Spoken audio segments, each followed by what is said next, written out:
Maxim says they want debate. Iain's here preaching hate. Maxim says they want debate. Iain's here preaching hate. Maxim says they want debate. Iain's here preaching hate. Maxim says they want debate. Iain's here preaching hate. Maxim says they want debate. Iain's here preaching hate. Maxim says they want. This has been a picket outside a dinner for Iain Duncan Smith, who's the Conservative Minister of Pensions. We stand in solidarity with people in the UK who are under attack there in a huge way because of what they're doing in that country to beneficiaries.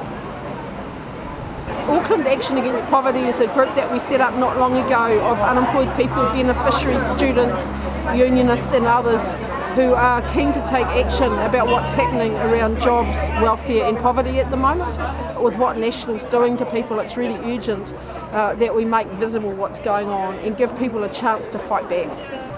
Some of the reforms that are happening there are, for example, people who are on their equivalent of the invalid's benefit are being tested by a computer system, not even by a human being, and being knocked off their disability allowances, knocked out of their housing allowances by a computer. And it's become so grim that the departmental staff over there have even been issued with special guidelines about dealing with people who are thinking about suicide because of what their welfare department is doing to them. That's how bad it is.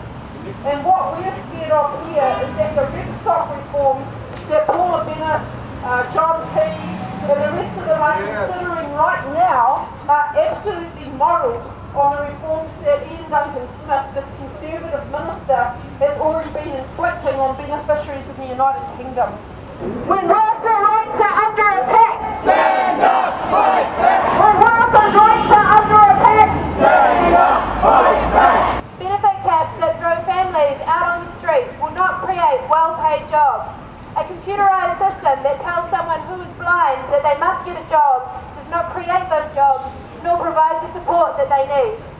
Privatising the poor and their work capabilities will not provide them with a career. Forcing mothers into the workforce will not change the inflexible patriarchal workplace that they enter.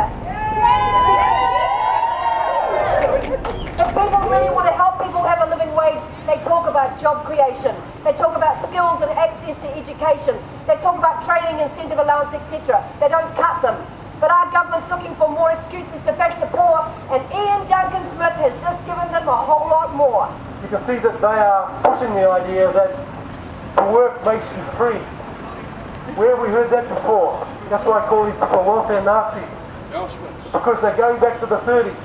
They're going back to the idea that the way to deal with the unemployed, the way to deal with the disabled, the handicapped, the criminals and so on, all of the people who are victimised by capitalism, is to actually smash into them.